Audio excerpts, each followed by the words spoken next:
Que Dieu vous bénisse et que Dieu bénisse la Côte d'Ivoire.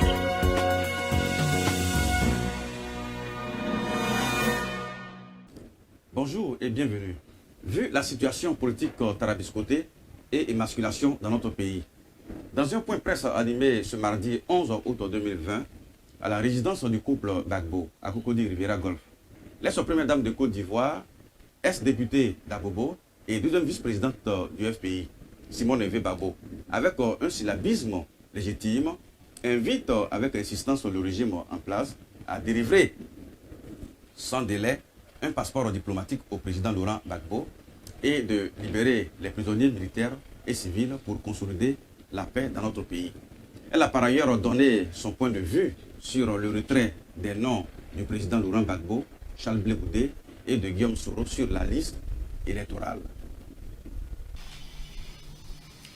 Les arguments utilisés pour justifier le retrait du nom de Laurent Gbagbo de la liste électorale sont des arguments juridiques très discutables. D'ailleurs, le procès qui a conduit à cette condamnation est lui-même politique et discutable et injustifiable. Cela n'est pas honorable. Et cela n'est pas juste. En 2010, M. Alassane Ouattara n'était pas éligible. Le président Laurent Gbagbo aurait pu adopter cette même posture juridique pour s'opposer à sa candidature. Mais pour sauver la paix, pour sauver l'unité dans la nation, et puis, par considération pour ceux de mes concitoyens qui soutenaient M. Alassane Dramane Ouattara, le président Laurent Gbagbo est passé outre. Et il a pris une ordonnance spéciale, le rendant éligible pour la circonstance. Aujourd'hui, je voudrais appeler le chef de l'État à prendre une loi d'amnistie pour rendre M. Laurent Gbagbo éligible.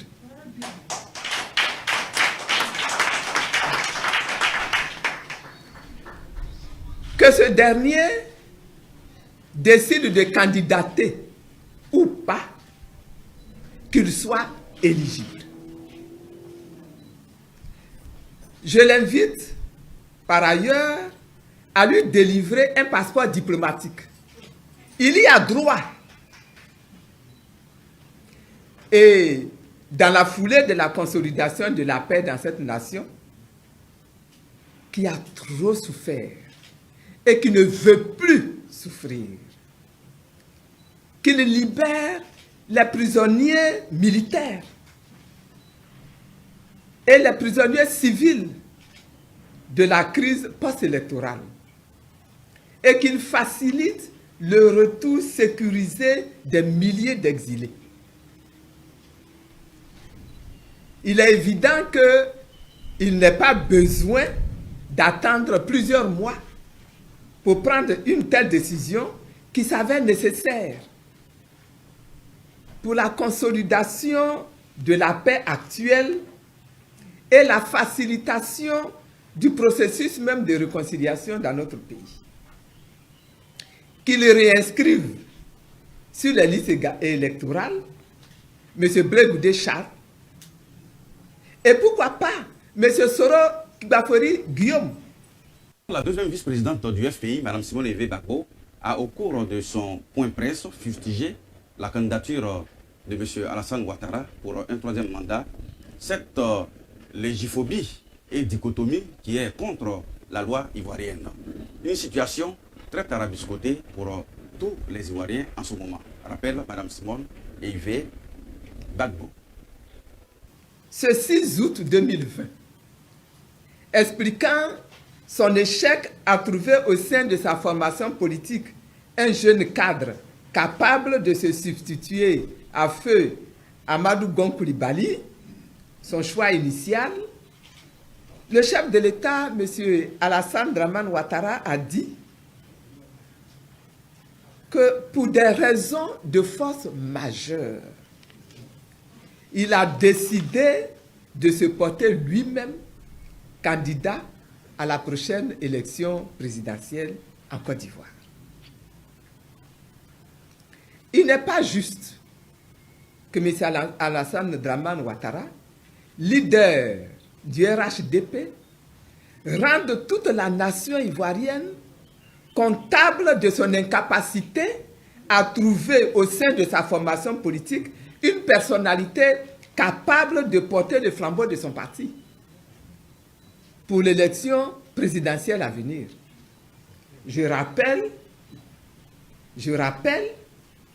que toute l'opposition lui demande de façon consensuelle et depuis plusieurs mois de s'accorder le temps de traiter les contentieux liés à ces élections. Il lui est donc encore possible de prendre toutes les dispositions pour pouvoir investiguer plus encore au sein du RHDP afin de trouver le candidat idéal qui ne sera pas lui, le candidat idéal de sa formation politique. Pendant ce temps-là, on tiendrait des rencontres de concertation nécessaires pour réformer la CEI, pour auditer la liste électorale, pour revoir le découpage électoral, pour réexaminer le code électoral. Dans les dernières modifications, l'augmentation par exemple de la caution à 50 millions de francs, l'établissement des parrainages, autant de décisions prises par ordonnance ne sont dues qu'à la seule décision du chef de l'État. Il est bon de rappeler que la candidature de M. Alassane Ouattara est anticonstitutionnelle. Toujours concernant l'annonce de la candidature pour un troisième mandat anticonstitutionnel de M. Alassane Ouattara, la première dame Simone Eve Gbagbo, dans une contrition totale et ostentatoire, a rappelé à la presse nationale et internationale les éclairages de taille sur plusieurs plateaux télé des très proches collaborateurs du président Alassane Ouattara, révélant l'impossibilité de leur mentor à briguer un troisième mandat dans cette nouvelle mouture de la Constitution ivoirienne. La notion de Vezani n'a pas plané sur les dires consubstantiels de la deuxième vice-présidente du Front populaire ivoirien chargée de la stratégie politique. Nous le savons tous d'ailleurs, cette candidature viole la Constitution ivoirienne. Au moins en son esprit, tel que formulé par les auteurs même de ce texte. Et en cela, nous ne disons rien de nouveau, puisque ces très proches collaborateurs, notamment l'actuel ministre de la Justice, M. Sansan Kambilé, son conseiller spécial en charge des affaires juridiques et institutionnelles, M. Cissé Bakongo, de surcroît lui-même membre du comité des experts commis à la rédaction de la Constitution, de la nouvelle Constitution, se fondant sur l'article 183 de la nouvelle Constitution, se sont attelés à expliquer à l'Assemblée nationale et sur les plateaux télé que du point de vue de la Constitution actuelle, il était impossible à M. Alassane Ouattara de briguer un troisième mandat.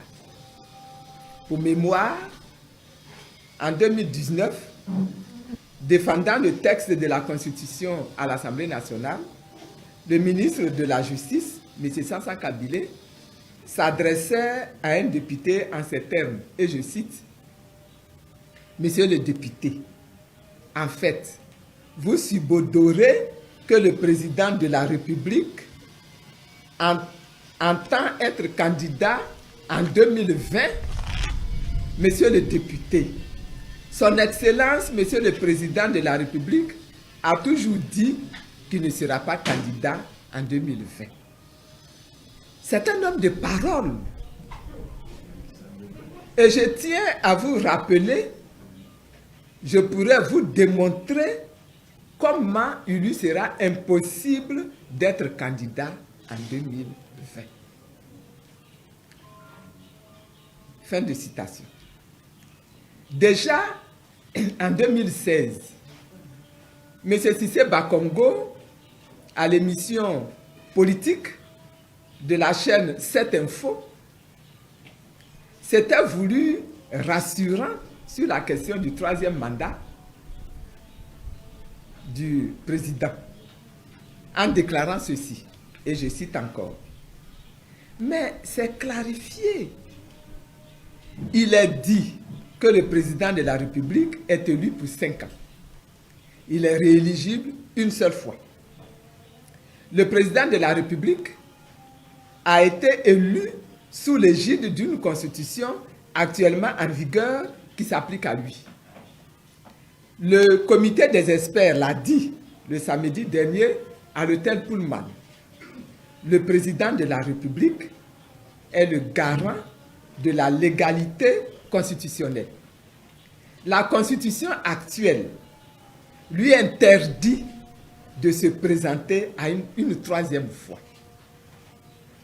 Il ne faut pas considérer que la nouvelle constitution va balayer tous les effets de l'ancienne constitution. Jamais. Ce n'est pas comme ça. Sinon, ce serait le chaos. Je ferme la citation.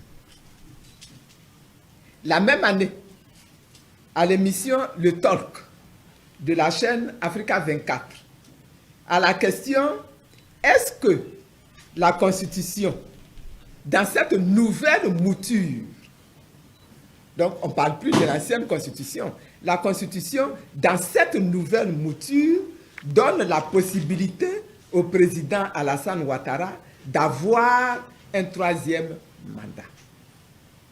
M. Cissé Bakongo a répondu sans embâge, et je cite, « Non. L'article 183 de la Constitution dit que la législation en vigueur, au moment de l'entrée en vigueur de la nouvelle Constitution, reste applicable. » En d'autres termes, l'article 35 de la Constitution de 2000 prévoit que le mandat du président de la République était de 5 ans, renouvelable une seule fois. Et je ferme la citation. Donc, la candidature de M. Alassane Ouattara n'est pas recevable.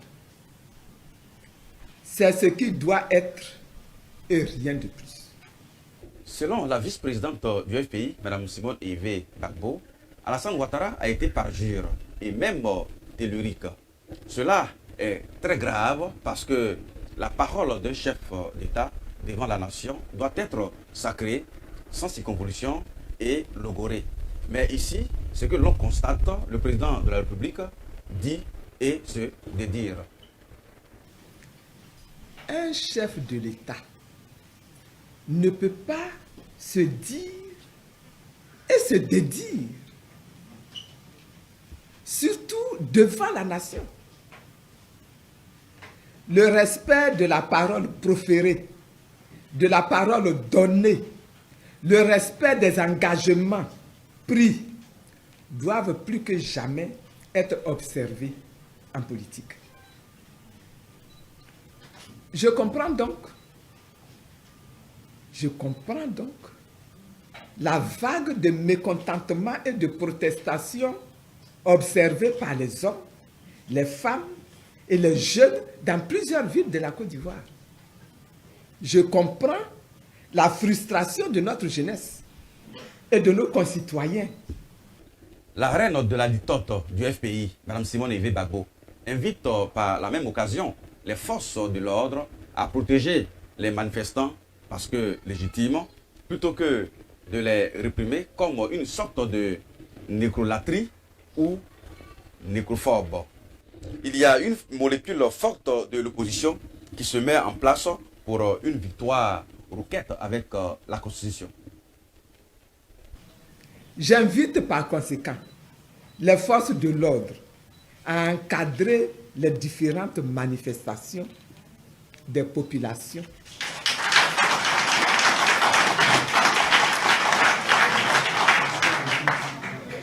plutôt que de les réprimer et de procéder à de nouvelles arrestations.